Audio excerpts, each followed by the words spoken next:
Bueno, ya son las 5 en punto, pero tenemos pocos conectados. Vamos a esperar un poquito para poder comenzar. Ok, perfecto.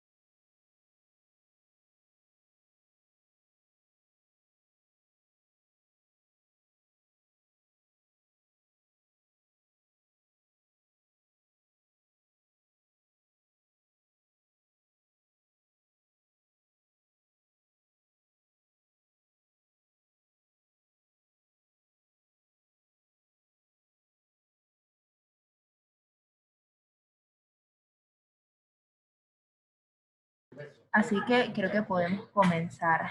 La ponencia de hoy trata sobre ética en la investigación médica y algunos datos pues puntuales sobre este tema y cómo obtener los avales aquí en Venezuela.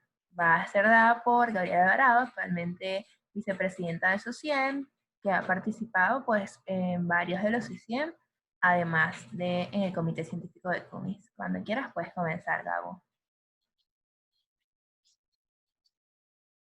Pues, bueno, vamos a hablar de lo que vendría siendo la ética en la investigación médica y cuáles son los errores más frecuentes que se cometen. Entonces, vamos a hablar un poquito de cuáles son los principios eh, por los que se rige la ética en la investigación médica. Bueno, en primer lugar tenemos lo que es el respeto a las personas. Entonces, tenemos que respetar la autonomía de la persona, que es básicamente el derecho que tiene esta persona a decidir si está o no dentro de la investigación. Y también tenemos que protegerlos en contra de los daños de las intervenciones. En cuanto al respeto de la autonomía, también tenemos que tomar en cuenta respetar lo que son las culturas y las costumbres de las personas a las que estamos estudiando. Ahora, otro principio que tenemos que tomar en cuenta es la beneficencia, que las investigaciones que llevemos a cabo tienen que tener más beneficios y la menor cantidad de riesgos posibles para estas personas. Esto también va de la mano con lo que es la no maleficencia, que es básicamente buscar no hacer daño a las personas.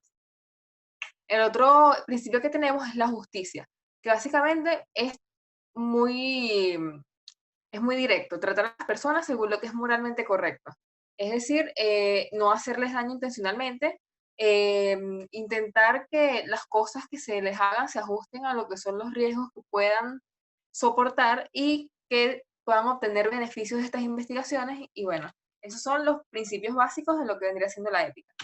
Ahora, a partir de esto se dan tres corrientes principales de ética, que vendría siendo la ética basada en principios, que se rige porque tenemos que respetar estos tres principios que les dije anteriormente y que ninguno de ellos tiene jerarquía. Ser beneficencia no está por encima de respetar a las personas, tiene que ir todo de la mano.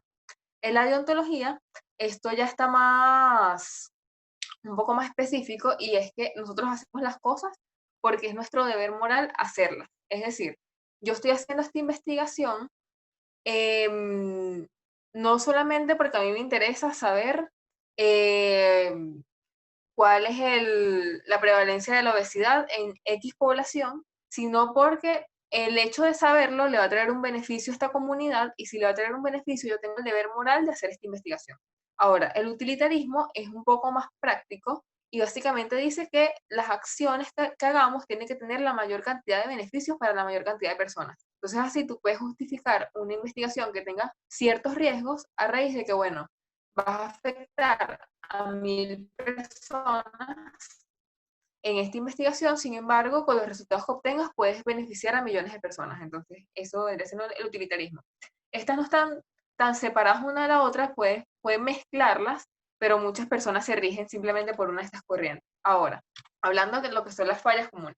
Aquí encontré lo que son las fallas más grandes, que vendrían siendo, primero, una investigación incoherente. Es decir, que lo que son los objetivos y las hipótesis que nos planteamos en nuestro protocolo de investigación no se corresponden con las variables que nosotros estamos estudiando. Es decir, si yo quiero hacer un estudio que tenga que ver con el beneficio, o bueno, con la prevalencia de hipertensión arterial, y yo comienzo a tallar y a pesar a los individuos y no tomo la presión arterial, eso no tiene mucho sentido.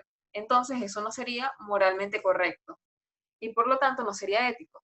Y que tampoco tenga sentido lo que queremos hacer con el diseño de investigación. Si yo quiero buscar una causalidad, no puedo hacer un estudio transversal porque eso no tiene sentido y por lo tanto no es éticamente correcto. Ahora, la falta de revisión de protocolo de investigación. Todos los protocolos de investigación deben ser aprobados por un comité de bioética, siempre que estos involucren participación de humanos. Entonces, eh, ¿qué es lo importante acá? Siempre que se haga un protocolo de investigación, se debe enviar a bioética porque ellos primero van a ver que la investigación sea coherente, lo que les dije anteriormente, y que aparte cumpla con ciertos lineamientos éticos y que no esté sometiendo a las personas a riesgos innecesarios. Y ahora, la otra falla grande vendría siendo no obtener un consentimiento informado. Eh, Hay ciertas situaciones en las que se puede obviar obtener un consentimiento informado, que les voy a decir un poco más adelante. Sin embargo, tengan en mente que el 99% de las veces van a necesitar un consentimiento informado. Entonces, ahora, ciertas consideraciones con respecto a lo que vendrían siendo los consentimientos informados. Tenemos en primer lugar, eh, cuando el consentimiento informado no es escrito. Es decir, yo entrevisté al paciente y su consentimiento informado fue oral, o le hice una encuesta telefónica y hablé con esta persona. ¿Qué tengo que tomar en cuenta? Yo de alguna forma tengo que registrar sentimientos. Como este sería una forma oral, tendría que grabar la conversación de alguna forma para tener una constancia de que esa persona dio su consentimiento informado. Si tienes un consentimiento informado electrónico, es decir, que esté en un Google Form o que lo mandes por correo electrónico, tienes que tomar en cuenta que las personas tienen que saber todos los aspectos de la investigación y no les pueden quedar dudas. Entonces, se tendría que dejar algún tipo de información de contacto de alguien que esté en la investigación o de una persona encargada específicamente de solucionar las dudas de las personas. Es decir, tendrías que tener información de contacto para que las personas puedan aclarar las dudas que les quede con respecto a la investigación antes de decidir entrar en ella. Otra cosa que tienen que tomar en cuenta es la comprensión del consentimiento informado. En primer lugar, el lenguaje utilizado debería ser comprensible incluso para un niño de 12 años. Ese es como el estándar que tienen que tener. No pueden usar lenguaje muy técnico, no pueden usar muchas palabras médicas, tiene que ser algo muy comprensible para la población general. Y ahora tienen que tomarse el tiempo necesario primero para explicarle al paciente todos los aspectos de la investigación y segundo para explicarle cualquier duda que se les pueda presentar. Ahora, en ciertos casos se recomienda que se haga un test para ver si realmente la persona entendió o no el consentimiento informado y qué conlleva estar en la investigación. Sin embargo, esto no es totalmente necesario. Esto es básicamente si se quieren asegurar realmente de que los hayan entendido. Ahora, otra cosa muy importante con respecto a los consentimientos informados es cuando se requiere el consentimiento del líder de la comunidad o de un cónyuge. Esto es necesario, tomando en cuenta lo que vendría siendo el respeto a las personas, si es necesario. Si yo estoy en una comunidad que requiere que yo le pida permiso a su líder para hacer un estudio en esa comunidad, yo tengo que hacerlo. Estoy en una comunidad en la que si yo quiero hacer una investigación en una mujer, tengo que pedirle permiso a su cónyuge y necesito un consentimiento de eso, tengo que hacerlo. Ahora, ¿esto es suficiente? No. Siempre que vayan a hacer un estudio en alguien, necesitan tener un consentimiento expreso de esa persona, si esa persona es una persona completamente autónoma, o de su representante legal, ya sea que sea una persona con una autonomía disminuida o si es un menor de edad. Sin embargo, siempre se tiene que tener un consentimiento de esa persona o un representante legal de la misma. No es suficiente el consentimiento del líder de la comunidad ni del cónyuge. Ajá. Esta siguiente lámina está un poquito cargada, no sé si, ajá. Pero esto es básicamente todo lo que necesitan poner en su consentimiento informado. Entonces, muy importante, tienen que asegurarle al participante que su participación es voluntaria y que se puede retirar cuando lo desee. Es decir, una vez que haya firmado el consentimiento informado, si esta persona se quiere retirar de la investigación, lo puede hacer. Se le va a explicar por qué se está investigando, se le va a explicar todo lo que se le va a hacer y cuáles son los posibles riesgos que puede acarrear esto, así como los beneficios, y bueno, todos los aspectos relacionados con lo que vendría siendo el diseño y la investigación. Si yo estoy haciendo un ensayo clínico, si voy a autorizar cómo lo voy a hacer, si hay procedimiento ciego, cómo va a pasar eso, cuánto tiempo va a estar el individuo en la investigación. Claro, si yo estoy haciendo una investigación transversal, esto no es necesario, sin embargo, si yo estoy haciendo un estudio cohorte, estoy haciendo un ensayo clínico, el paciente tiene que saber cuánto tiempo tendría que participar y bueno, cuáles son los beneficios para él y para el resto de las personas a raíz de los resultados que se puedan obtener. También se explicar dentro del consentimiento cómo se va a mantener la privacidad de los pacientes. Y bueno, si alguien está patrocinando la investigación, eso también se debe poner en el consentimiento informado. Y bueno, en el caso de que vayan a tomar muestras biológicas, es decir, muestras de sangre, biopsias, se les debe explicar todo lo que conlleva eso, es decir, qué muestra se va a tomar, cómo se va a conservar, cómo se va a transportar, a dónde se va a llevar, eh, qué se va a hacer con ella, si se va a utilizar solamente en esa investigación o en otras investigaciones también, cuánto tiempo se va a mantener o si estas muestras se van a destruir inmediatamente después de que las usen. Ahora, algo muy importante es si el investigador y el médico tratante son la misma persona. Y lo último, que también yo diría que es la parte más importante, es que en el consentimiento informado debe expresar que este protocolo de investigación fue aprobado por un comité de ética. Ahora, las situaciones en las que les estaba hablando, que es cuando no necesito un consentimiento informado. Que básicamente son 3 situaciones que las últimas 2 son muy parecidas. La primera es que lo que yo necesito para mi investigación no tiene muchos más riesgos de lo que sería un examen médico de rutina. Un examen médico psicológico de rutina. Entonces, si yo estoy haciendo una investigación y solamente quiero saber peso y talla, yo no necesito un consentimiento informado para eso. Sin embargo, digamos que esto es una encuesta y las preguntas de la encuesta tienen que preguntan cosas que puedan ser un disparador para algún ataque de ansiedad, algo así, o puedan crear estigma alrededor de la persona.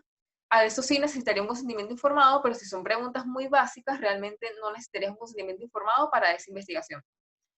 Si tú vas a usar datos de pacientes que ya hayan participado en una investigación previamente, sin embargo, es totalmente imposible que consigas a esas personas para que firmen otro consentimiento informado, también puedes prescindir del consentimiento informado. Y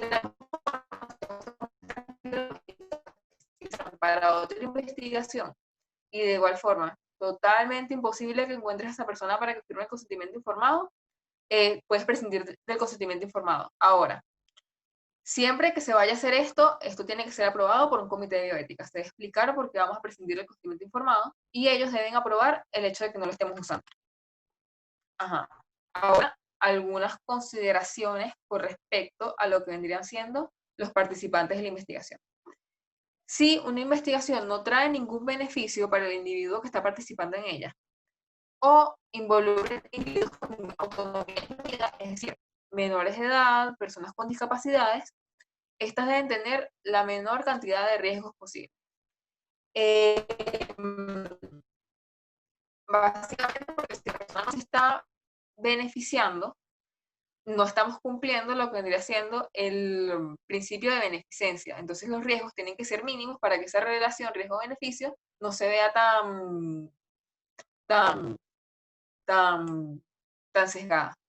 Ahora, si yo tengo un participante que no tenía autonomía o que tenía autonomía disminuida durante el estudio, como lo podría ser una persona menor de edad o una persona con discapacidad, y esta persona tiene un aumento de autonomía o llega a tener autonomía durante el estudio, es decir, mi participante tenía 17 años, cumplió 18 durante el estudio, o tiene una persona que estaba en coma, ya no está en coma, yo tengo un consentimiento informado, aunque yo ya tenga un consentimiento informado de un representante legal. Es decir, yo tengo que hablar con esta persona, tengo que explicarle de nuevo todo lo que acarrea la investigación y necesito conseguir un consentimiento informado.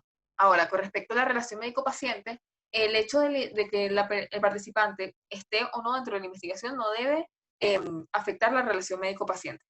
El hecho de que el paciente sienta que va a recibir un cuidado de menor calidad o que el médico no lo va a atender si no está dentro de la investigación cuenta como intimidación. Y el hecho de que el paciente se siente intimidado invalida lo que vendría siendo el consentimiento informado. Entonces esos datos no se podrían utilizar. Ahora,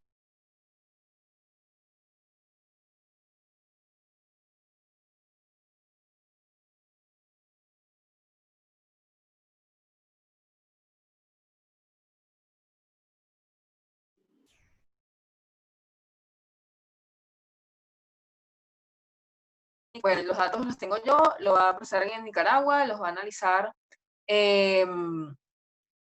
una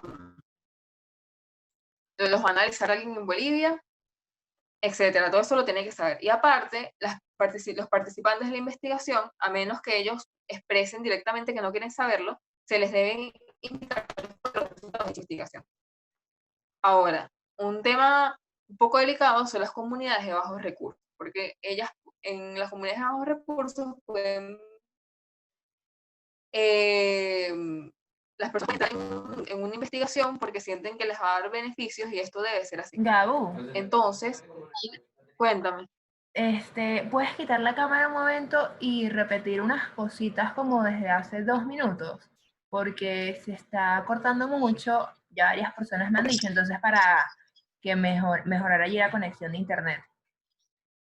Ok, ¿desde la lámina anterior o esa misma? Desde el principio de esta. Ok, ajá, Gracias. a la orden. Entonces, ok, ¿qué cosas debe saber el participante? Primero, la persona debe saber quién tiene acceso a estos datos que se están recolectando. Si yo estoy trabajando en un proyecto multicéntrico o estoy trabajando con personas externas, debo decirles, bueno, los datos los estoy recolectando yo, pero los voy a mandar a X lugar para que los analicen. Tal persona va a tener acceso a estos datos, todo eso se debe saber. Y aparte, los resultados de la investigación, a menos que la persona diga expresamente, yo no quiero saber cuáles son los resultados, se le debe comunicar a todos los participantes. Ahora, algo que está eh, es un poco delicado, son las comunidades de bajos recursos, porque las personas de comunidades de bajos recursos a lo mejor puedan entrar a una investigación porque piensan que le va a dar algún tipo de beneficio, y esto en verdad sí debería ser así, porque cuando a las comunidades de bajos recursos se les debe beneficiar. ¿De qué forma? Mis objetivos deben corresponderse a necesidades que tenga esa comunidad específicamente. Y los resultados, si no benefician directamente a esa persona, lo mínimo que tienen que hacer es dar pie a que se hagan cosas, reformas, etcétera, que puedan beneficiar la salud de esa comunidad. Ahora, con lo que vendría siendo la privacidad y la confidencialidad de los datos. Es muy importante que cuando se vaya a enviar datos de la investigación, tanto a personas internas como externas de la investigación, no tengan ningún dato que pueda identificar a los participantes. Es decir, si yo estoy si yo estoy en una investigación, yo recolecto los datos, se lo voy a mandar a otra persona, tengo que quitarle nombre, número de cédula, datos de contacto, dirección, cualquier cosa que haya recolectado que pueda decir, esta persona es tal persona. Puedo dejar algún código para que no se mezclen los datos, sin embargo, esto es lo único que se puede hacer. Ahora, compensación por daño. Si yo estoy haciendo una investigación que acarrea algún tipo de riesgo, yo debo dejar claro que esas personas, si sufren algún daño, van a ser compensadas. Y este es un derecho al que no se puede renunciar. Ahora, ¿quién debe pagar esta compensación? Esta compensación va a correr por parte de los investigadores. Claro, si la investigación está siendo patrocinada, de cierta forma sería por parte de los patrocinantes, pero el que le da la cara a los participantes de la investigación es el investigador. ¿Y qué representa esta compensación? Bueno, en primer lugar, puede ser una compensación monetaria, ya sea por muerte o por discapacidad, y también, que esto es un must, la persona deberá recibir cuidados médicos gratuitos por esa enfermedad o discapacidad o lo que sea que haya resultado a raíz de esa investigación. Ahora, muy importante es el uso de placebo. cuándo se debe usar placebo y cuándo no. Sí, de hecho, si se va a usar compensación, eso también debería estar dentro del consentimiento informado. Ahora, placebo. ¿Cuándo puedo utilizar un placebo y cuándo no? Si una persona, si una enfermedad tiene un tratamiento establecido, no se puede utilizar placebo. Es decir, solamente lo voy a utilizar cuando no exista un tratamiento establecido. Cuando el tratamiento que exista no, lo único que haga sea disminuir la duración de los síntomas o disminuir la intensidad de estos, es decir, por lo menos lo que vendría siendo el acetaminofén en el resfriado común, o cuando la ausencia de tratamiento no, no le dé consecuencias mortales ni de enfermedad irreversible a la persona. Entonces, esas son las únicas circunstancias en las que se podría usar un placebo.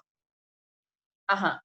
Ahora, el último punto que vamos a tocar acá son lo que vendría siendo las personas vulnerables. Ahora, ¿quiénes son las personas vulnerables? Son todas estas personas que ya sea por su edad, por su estatus socioeconómico, por su educación, por el lugar donde viven, no tienen la capacidad de defender sus intereses y sus derechos. Sin embargo, no, por esto no se puede no incluir a estas personas vulnerables en las investigaciones, porque más bien las estaríamos vulnerando más al no estar generando datos con respecto a ellas. Entonces, si yo quiero incluir a una persona vulnerable dentro de mi trabajo de investigación, yo tengo que hacer acomodaciones y buscar la forma de minimizar los riesgos y aparte beneficiar de la mejor forma posible a estas personas a través de mis investigaciones. Ahora, en el caso de lo que son las personas menores de edad, primero se debe respetar el deseo que tengan de participar o no en la investigación. Si bien ya se puede tener el consentimiento informado de un padre o representante, que esto es totalmente necesario para personas menores de edad, si el niño o el adolescente dice, yo no quiero participar en esta investigación, eso se debe respetar. Y en niños mayores de 12 años se debe tomar en cuenta lo que es el asentimiento informado, es decir, que él entiende lo que es la investigación y que desea participar en ella, y esto debe estar firmado justamente como un consentimiento informado. Sin embargo, no es un consentimiento informado porque seguimos necesitando el consentimiento del padre o del representante legal. Y ahora, con respecto a las mujeres en edad reproductiva, es importante tomar en cuenta que no se deben excluir de una investigación por el simple hecho de que la persona pueda quedar embarazada. Si estoy haciendo una investigación con un medicamento que a lo mejor pueda tener efectos adversos en la embarazada o en el feto, se debe hacer una prueba de embarazo antes de incluirla en el trabajo de investigación, y también se le deben ofrecer métodos anticonceptivos para evitar que esta persona quede embarazada durante el curso de la investigación. Ok, para responder la pregunta de Gabriel, aquí tenemos lo que vendrían siendo los comités de bioética más relevantes que puede conseguir. Que bueno, está el más grande, que es el CENAVI, que es el Centro Nacional de Bioética. Ahí tienen su página web y el correo. En la página pueden ver todos los pasos para poder avalar una investigación. También tienen dos comités, el que vendría siendo en el Hospital Universitario de Caracas y en el Hospital Vargas, que bueno, básicamente tendrían que ir para allá para conseguir la investigación, pero en el CENAVI simplemente desde la página consiguen todo eso. Y vi que había gente de odontología inscrita, así que ahí les puse que, bueno, la Facultad de Odontología tiene su propio comité de bioética. En esa página aparecen todos los requisitos y, bueno, estos son los lugares donde pueden conseguir su aval. Bueno, muchas gracias. Bueno, casi todo lo que puse acá viene de las guías internacionales de ética para investigaciones epidemiológicas. Se lo va a pasar a Julia para que se los pase a ustedes, y si quieren, bueno, también les voy a pasar la presentación, y bueno, si tienen cualquier pregunta, la pueden hacer ahora.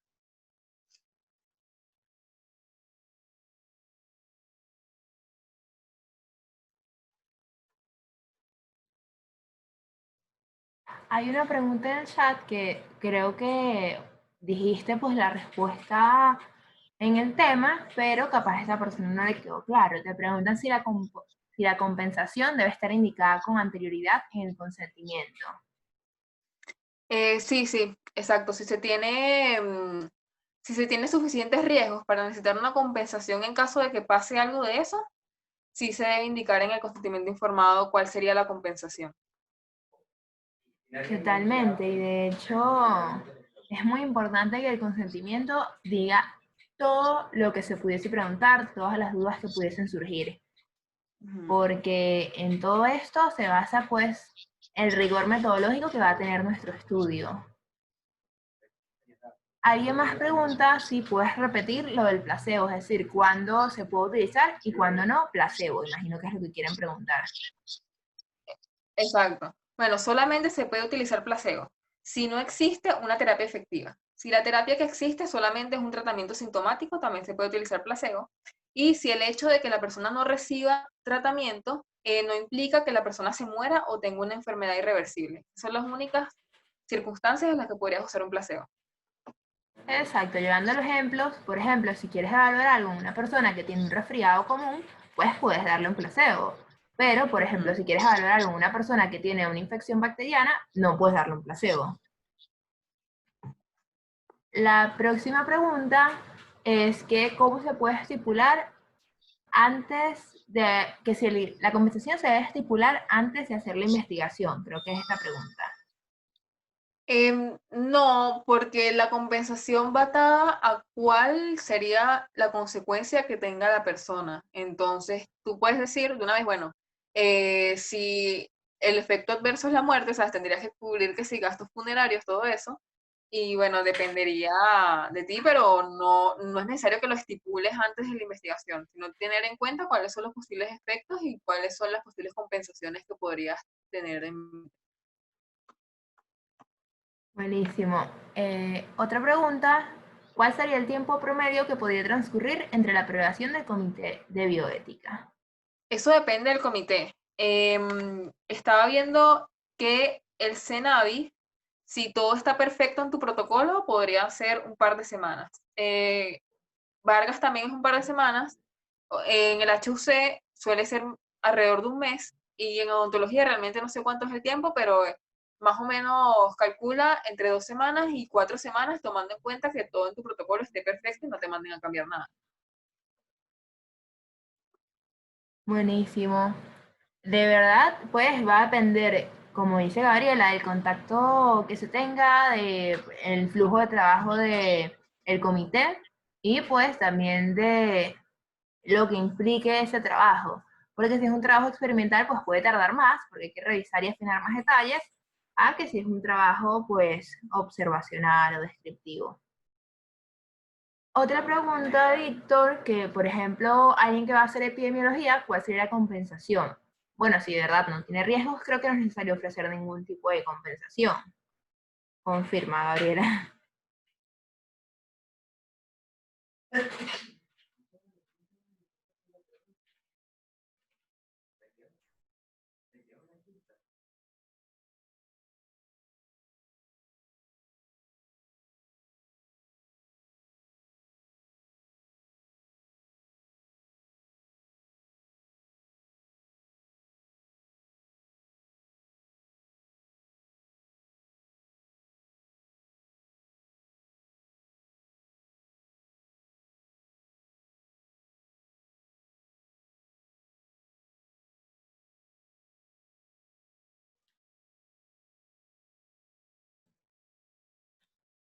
Creo que Gabriela se desconectó, probablemente tenga problemas con el internet en este momento, pero de igual forma nos quedan poco tiempo. Así que, Ariana, vamos a ver si inicio otra sesión para responder tu pregunta. Si no, de igual forma podemos poner pues la respuesta en historias como hicimos con la clase pasada.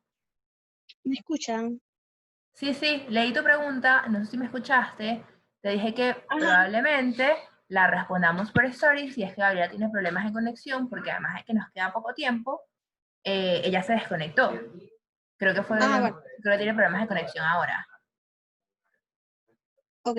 Entonces, te la mando y la responden por historias. Sí, sí. Dale. Bueno, esta fue nuestra ponencia de hoy. Espero que les haya gustado. Cualquier cosa, pues pueden escribir al correo SMS pidiendo igual si necesitan un contacto de bioética, que les demos el correo para preguntar a algún comité. Y de igual forma estamos dispuestos a ayudarlos en lo que sea necesario.